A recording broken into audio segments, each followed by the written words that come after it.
America की धमकी खुली धमकी साबित हो रही है।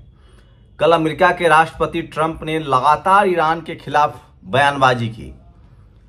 ईरान अनकंडीशनल सरेंडर कर दे, ईरान के आकाश पर हमारा कब्जा हो गया है, ईरान अब बच नहीं सकता है, खामनेई के बारे में हमें पता है, हम जब चाहेंगे तब मार गिराएंगे। ये वही ट्रंप है जो अब पाकिस्तान के आतंकियों के आका असीम मुनीर से लंच पर मुलाकात करने वाले हैं। सोचिए, भारत में जो लोग भक्त बने हैं ट्रंप का, वो ट्रंप पाकिस्तानी असीम मुनीर जो आतंकवादियों का आका है, जो भारत को खत्म करने की बात कहता है, उसके मुरीद बने घूम रहे हैं। आप सोचिए, G7 के समिट में ट्रंप ने प्रधानमंत्री से मिलना भी उचित नहीं समझा। तो क्या ट्रंप से ईरान डर गया है? लेकिन सोचिए, ईरान के पास कम से कम 30 दिन की मिसाइल है। न्यूयॉर्क टाइम्स की बहुत ही भयानक रिपोर्ट है, मैं बताऊंगा आपको पूरी विस्तार से। न्यूयॉर्क टाइम्स के मुताबिक ईरान ने अमेरिका के खिलाफ पहले से ही मिसाइल तैनात कर रखे हैं। खुद ईरानी सेना के प्रमुख ने कहा है कि हमें इजराइल पर हमला करने से ज्यादा आसान होगा अमेरिका पर हमला करना।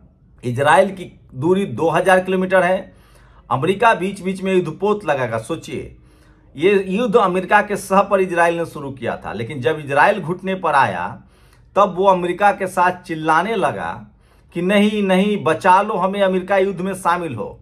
लेकिन अब तक अमेरिका युद्ध में शामिल नहीं हुआ है, वो सिर्फ गिदर भभकी दे रहा है, धमकी दे रहा है। और दोनों तरफ से सोचिए, अमेरिका कह रहा है कि तेहरान खाली कर दो, ईरान कह रहा है तेल अवीव खाली कर दो।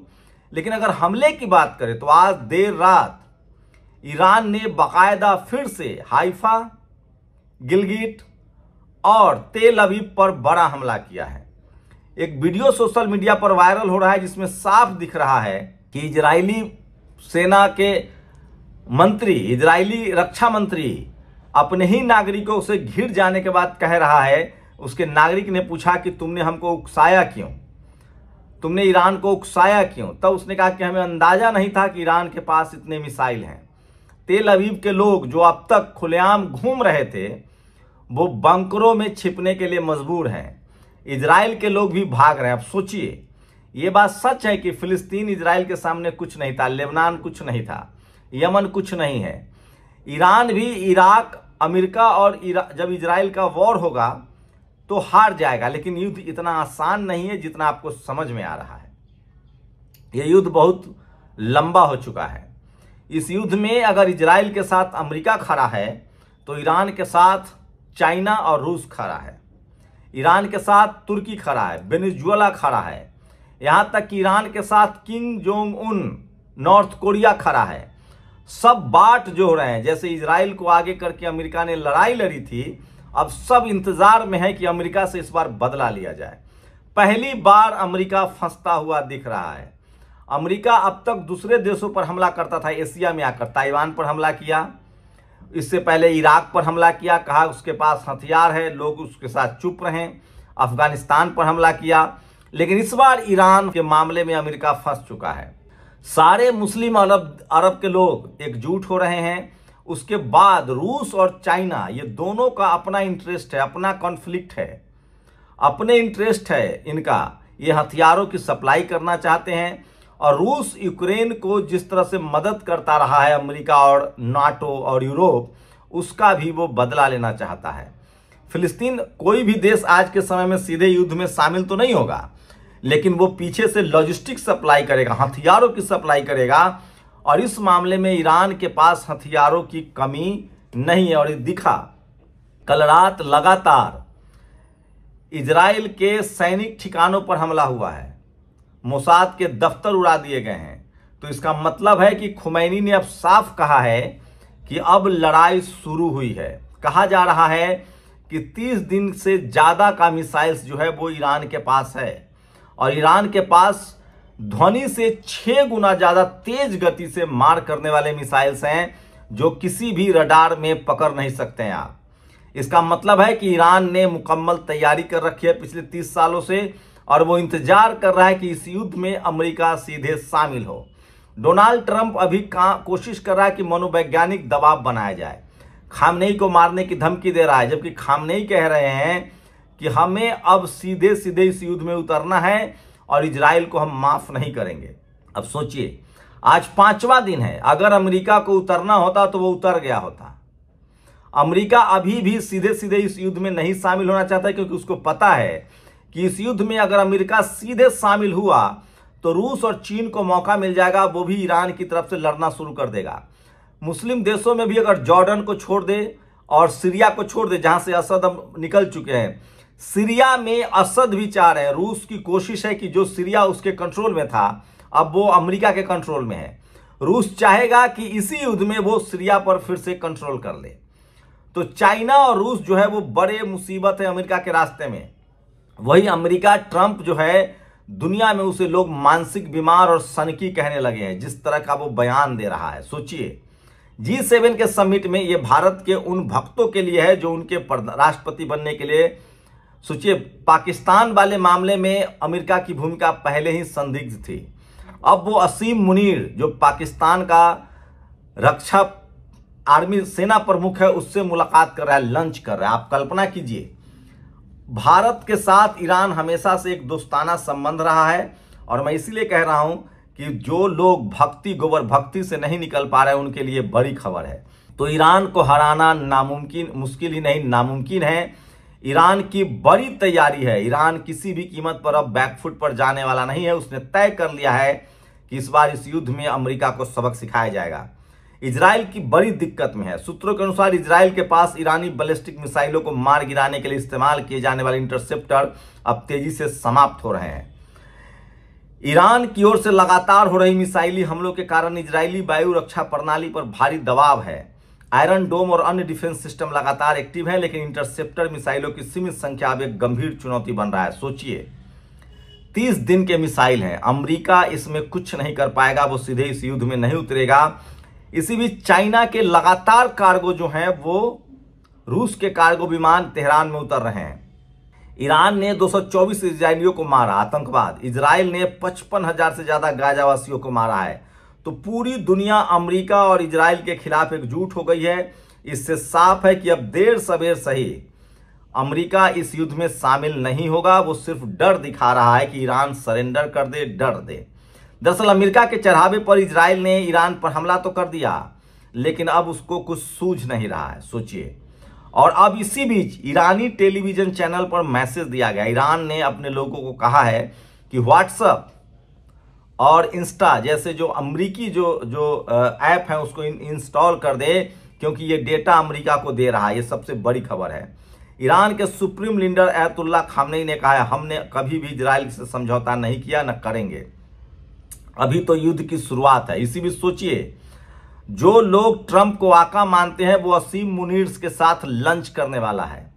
ईरान ने भारत पाकिस्तान के ऑपरेशन सिंदूर के दौरान न्यूट्रल था और वो भारत के साथ खड़ा रहा है हमेशा से। ये सबसे बड़ी खबर है। वेनेजुएला ने भी कहा है कि हम ईरान के साथ हैं। तुर्की ने कहा है हम ईरान के साथ हैं। 22 मुस्लिम देशों ने कहा है जॉर्डन और सीरिया को छोड़कर हम ईरान के साथ हैं। इसके साथ ही नॉर्थ कोरिया ईरान के साथ है। एशिया का 2 सबसे ताकतवर देश रूस और चाइना ईरान के साथ है। और बेंजामिन नेतन्याहू लगातार झूठ बोलने, तो वो अपनी सत्ता बनाए रखने के कर रहा है। ईरान के पास 30 दिनों का मिसाइल है, इजराइल के पास 10 से 12 दिनों की ही रक्षा है। न्यूयॉर्क टाइम्स के मुताबिक अमेरिकी अधिकारियों ने बताया कि ईरान ने पहले से ही, क्योंकि उसके पास सैटेलाइट है इसलिए अमेरिका हमला में युद्ध में नहीं शामिल हो रहा है। न्यूयॉर्क टाइम्स के मुताबिक अमेरिकी अधिकारियों ने बताया है कि ईरान ने पहले से ही अमेरिकी सैन्य ठिकानों पर हमला करने की तैयारी कर रखी है। ईरान ने मिसाइल और हथियार तैयार किए हैं ताकि जरूरत पड़ने पर अमेरिका के खिलाफ हमला किया जा सके। ये सबसे बड़ी खबर है जो सोशल मीडिया पर वायरल है। और अयतुल्ला खुमैनी ने साफ कह दिया है, लगातार ईरान पर हमला हो रहा है और ये युद्ध, हमारा धैर्य खत्म होता जा रहा है। ट्रंप अभी भी गिदर भभकी दे रहे हैं, इससे ज्यादा कुछ नहीं है। सच्चाई है कि आज रात भी ईरान ने जमकर बमबारी की। और ये तस्वीर देखिए किस तरह से अयतुल्ला खामेनी जो है वो मिसाइलों का परीक्षण कर रहे हैं।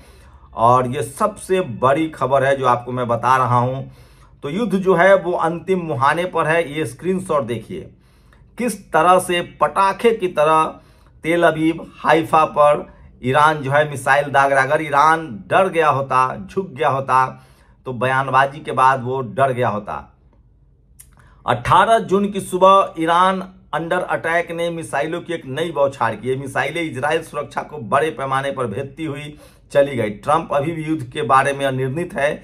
अमेरिका को ईरान के खिलाफ घसीटने की नेतन्याहू की कोशिश विफल रही है। तो अमेरिका ने लगभग तय कर लिया है कि वो इस युद्ध में शामिल नहीं होगा, वो सिर्फ डरा रहा है ईरान को। लेकिन ईरान की तरफ से मिसाइलों का जो हमला है वो लगातार जारी है। इजराइल के इंटरसेप्टर खत्म हो रहे हैं और लगातार हाइफा, गैलिली, गिलगिट और तेल अवीव पर लगातार बम गिर रहे हैं, लगातार मिसाइल गिर रहे हैं। ये सबसे बड़ी खबर है। और अब तक जो हानि हुई है वो समझ लीजिए। मोसाद बेस लक्ष्य, मोसाद का बेस लक्ष्य लगाया है। अमन लॉजिस्टिक गोदाम, सैन्य बेस और एरो 3 बैटरी प्रभाव। मिसाइल मोसाद बेस से कुछ 100 मीटर दूर गई। अमन गोदाम जलकर खाक हो गया है। एरो 3 बैटरी क्षतिग्रस्त हो गई है। तो सबसे बड़ी बात बता रहा हूं किस तरह से लगभग एक साफ हो गया है कि ईरान इस युद्ध में पीछे नहीं होगा। और ईरान के साथ इजराइल के साथ जहां सिर्फ अमेरिका खड़ा हो रहा है और यूरोप है, तो धीरे धीरे एशिया के दर्जनों देश जो हैं वो खड़ा हो रहे हैं ईरान के साथ। इसका मतलब है कि ये युद्ध आगे बढ़ेगा और ईरान ने लगभग तय कर लिया है। बाकी आप तस्वीरें में देख रहे हैं, अब युद्ध टेक्नोलॉजी से होगा। लेकिन सबसे बड़ा सवाल भक्तों के लिए जो ईरान के खिलाफ बोल रहे हैं, इजराइल के साथ में है, पाकिस्तानी असीम मुनीर के साथ डोनाल्ड ट्रंप लंच कर रहा है। जो डोनाल्ड ट्रंप किसके साथ है? इजराइल के साथ है। मैं फिर कह रहा हूं, भारत के रिश्ते रूस से, तुर्की से या मिडिल ईस्ट के मुस्लिम देशों से हमेशा अच्छे रहे हैं और भारत ताकतवर देश है। ये बड़ी खबर है। सोचिए, चाइना का अपना स्वार्थ है, अमेरिका का अपना स्वार्थ है कि हथियार बेचे, लेकिन भारत हमेशा से दूसरे देशों की संप्रभुता की रक्षा करता रहा है। ये भक्त नहीं समझेंगे जो सत्ता देखकर पाला बदलते रहते हैं। जो लोग सत्ता देखकर कांग्रेस तो फिर बीजेपी पाला बदलते रहते हैं, ऐसे ही लोग दुनिया में इज्जत नहीं पाते हैं। भारत के मान सम्मान है क्योंकि भारत हमेशा से कमजोर देशों के साथ खड़ा रहा है। अमेरिका और चाइना इसमें सबसे बड़ा कल्प्रिट है। वो दुनिया भर में हथियार बेचने के बिजनेस में है और इजराइल पिट्ठू है। मैं फिर कह रहा हूं, ईरान पर हमला नहीं कर पाएगा अमेरिका, क्योंकि ईरान के साथ रूस और चीन खड़ा है। भारत को अपनी बड़ी तैयारी करनी पड़ेगी। यह बात साफ है कि अमेरिका झूठ बोल रहा है। अमेरिका सिर्फ हथियार बेचना चाहता है और अमेरिका की बात में आकर इस बार इजराइल फंस गया है। और जिस तरह से इजराइल पर बमबारी हो रही है, आप अंदाजा लगा सकते हैं कि वो अब तक इजरायलियों को लगता था कि वो अभेद्य है, उसे हराया नहीं जा सकता है। और अमेरिका के खिलाफ भी ईरान की इतनी भयानक तैयारी है कि आप अंदाजा नहीं लगा सकते हैं। न्यूयॉर्क टाइम्स, CNN खबर छाप रहा है और दर्जनों ड्रोन मार गिराए हैं। F-35 फाइटर प्लेन अमेरिका के मार गिराए जा रहे हैं। ईरान के पास मिसाइलों का जखीरा है। 30 दिनों तक वो लगातार अमेरिका और इजराइल दोनों पर मिसाइल दाग सकता है। और इजराइल के साथ दुनिया इजराइल के खिलाफ है। मानवता पूरी तरह से ईरान के साथ है, क्योंकि दुनिया को पता है कि ईरान पर हमला इजराइल ने शुरू किया है। छोटी सी बात है कि आप परमाणु बम बना सकते हैं तो मैं क्यों नहीं। पहले भारत को भी परमाणु बम बनाने से अमेरिका रोकता था। वो चाहता था कि हमारा प्रभुत्व रहे। अब दुनिया का सबसे बड़ा उपनिवेशवाद और साम्राज्यवादी देश अमेरिका है। देखा था आपने भारतीयों को कैसे हथकड़ी लगाकर भेजी गई थी। अब वही अमेरिका जो इजराइल को साथ दे रहा है और ईरान को धमकी दे रहा है, वो असीम मुनीर से मिल रहा है। ट्रंप और अमेरिका किसी का सगा नहीं है। भारत को मिडिल ईस्ट, ईरान के साथ खड़ा होना चाहिए, क्योंकि हम एशिया के सबसे ताकतवर लोगों में से हैं। और एशिया में अगर रूस, भारत एक साथ रहा, मिडिल ईस्ट एक साथ रहा, तो न अमेरिका कुछ कर पाएगा न चाइना कुछ कर पाएगा। लेकिन फिलहाल चाइना की कोशिश है कि एशिया में शांति रहे और वो ईरान के साथ खड़ा है। भारत के भक्त नहीं समझ पाएंगे कि भारत की भूमिका मिडिल ईस्ट में मजबूत रही है और सारे मुस्लिम कंट्री भारत को अपना अच्छा दोस्त समझते रहे हैं। तो अमेरिका किसी भी तरह से विश्वसनीय नहीं है। वो असीम मुनीर से मिल रहा है। लेकिन सोचिए, ईरान जो है वो लगातार मिसाइल दाग रहा है और वो मजबूती से खड़ा है। शुक्रिया। दस्तक की आपसे गुजारिश है कि अगर इसको बचाना चाहते हैं तो नेशनल दस्तक को सब्सक्राइब करने के लिए रेड कलर के सब्सक्राइब बटन को दबाएं, फिर बेल आइकन की घंटी दबाएं। नेशनल दस्तक को बचाने के लिए बहुत जरूरी है कि हर खबर को शेयर करें, लाइक करें, कमेंट जरूर करें।